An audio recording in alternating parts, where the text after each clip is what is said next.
Hello, fellow artists. Leonard Robinson, the Big Daddy, back again. And it's been a while, I know. My only reason for being away is I've been lazy and I'm not blogging. Well, anyway. I thought I would take a moment to talk about something that I just actually recently started to really kind of become aware of in the community, artist community today. Being that I'm going to be 65 actually this year. I've been in the art world and the art and animation industry for 43 years.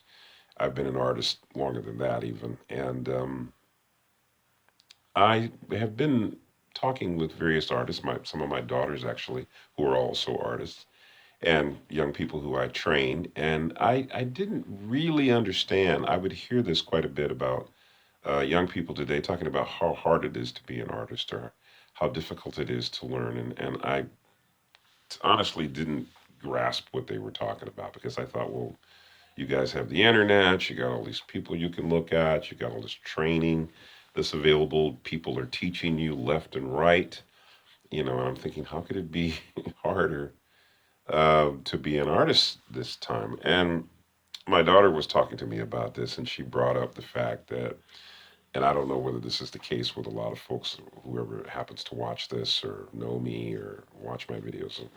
I don't make a lot of them, but if you happen to be watching this, she brought up the fact that because of the internet, because of the fact that there's so many artists out there, um, young artists feel intimidated because there's so many people to look at. There's so many talented folks to look at, and I guess you're overwhelmed by all the people and you're overwhelmed by all the choices.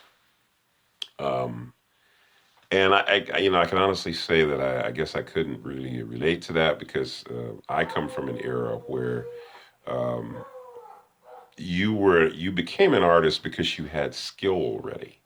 When I was in my 20s, people had propensities for different things that they were good at, and if you could draw and create creatively, it was kind of noticed when you were young. And so people would say, "Oh, you're an artist. You're going to be an artist. You're going to draw, whatever." I mean, I knew I liked drawing, and I had been doing it from the time that I was very little.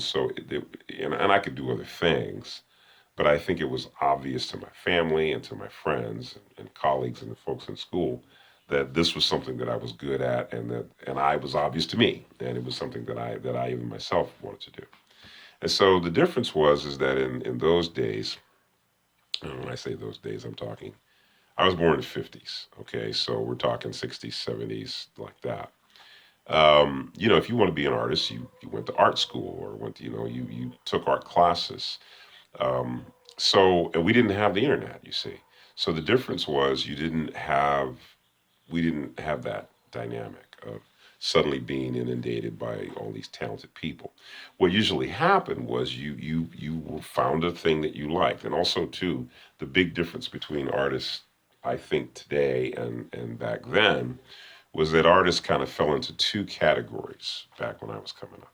You were either a fine artist, which meant that you did artwork for a gallery, you sold your paintings or whatever, or the other way was you were a commercial artist where you worked creating things. Maybe you were a storyboard artist or a graphic designer, or, fashion artist, whatever. Did children's books, that type of thing. So you fell into those two categories, and most people who were artists who wanted to make a living, of course, were commercial artists. You went to school. I went to college. I got my degree. Went to get my degree as an illustrator and a graphic design artist. That was what I thought I would do.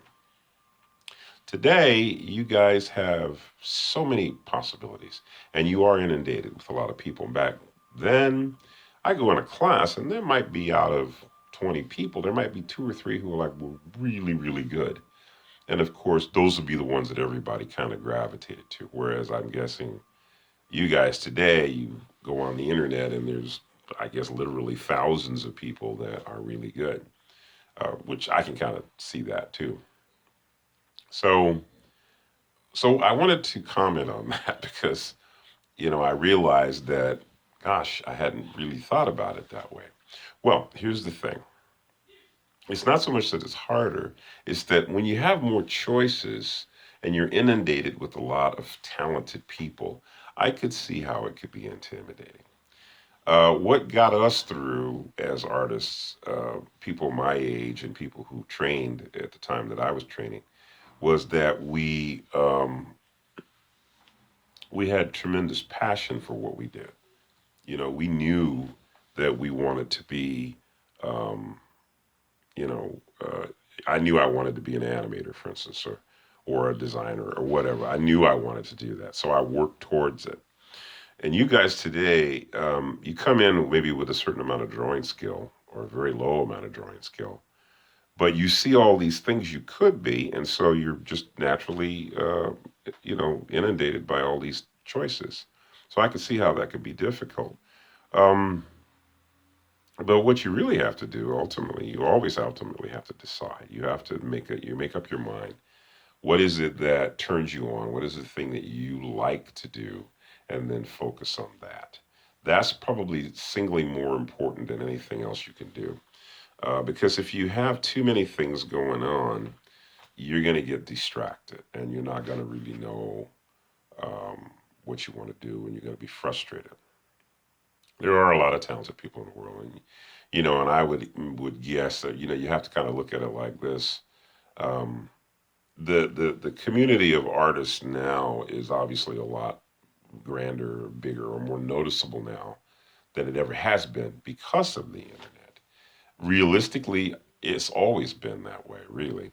The only difference was is that for the most part, some of us just never knew about other. I mean, there were artists that, for instance, I didn't find out about.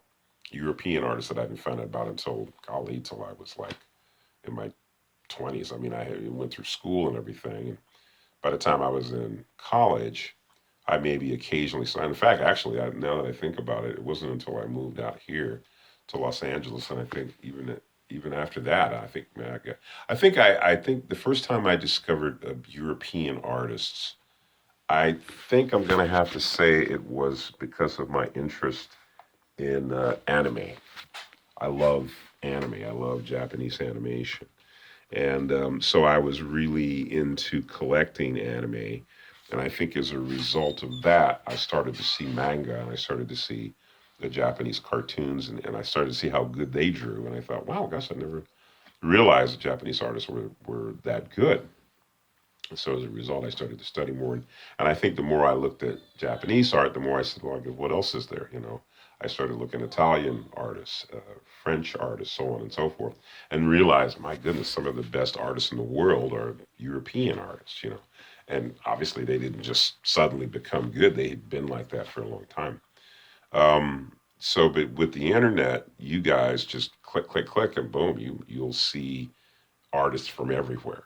So I could see how that can be a little intimidating, I guess. I don't know, for me, and maybe it was because I had developed myself up to a certain point and my passion was already well developed.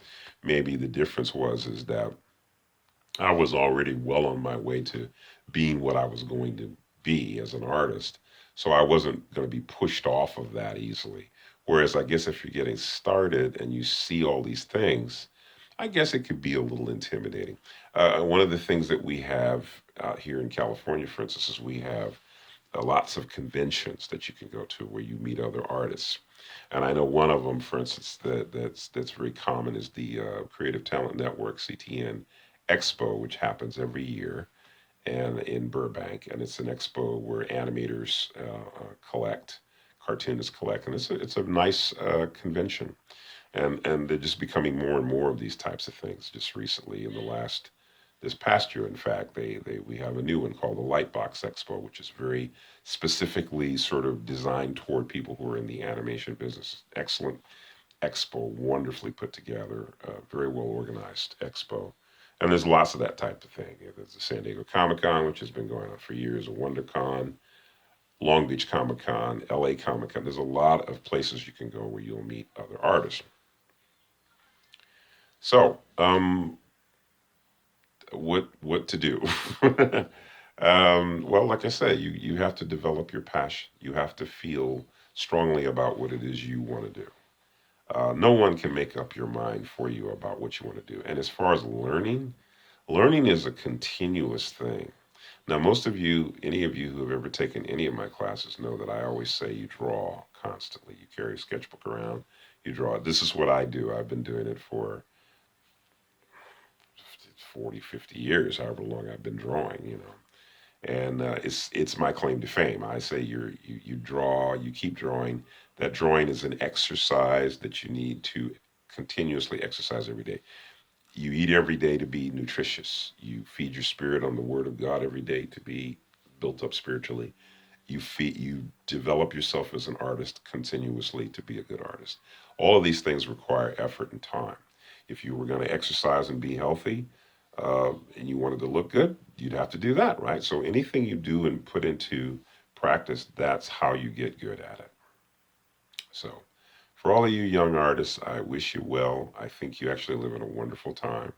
You have a lot of things at your disposal that we didn't have. A lot of, but because you don't have anything to compare it to, for you, this is it, and I get that. I will say this, folks, young folks, learn basics. Go back to the old way of doing things and draw on paper. Get the aesthetic. Learn the basics. There is no replacement for the basics. There's no replacement for the basics that you need to learn. Get those basics. Get them under your belt, and then off you go. You know, figure drawing. Every artist needs to take figure drawing constantly. The human figure is a wonderful and very complex machine that God has built. And if you can get good at drawing it, you can get good at drawing a lot of things. I can honestly tell you that anatomy and drawing the figure is probably one of the most basic things that every artist should know. I said every artist should know. Let me say that again. Every artist should know. You should be taking life drawing. You should be taking it. I don't care if you're a designer, background, got everybody, because it develops things in you that will strengthen you as an artist. It is one of the most basic classes that you need to take.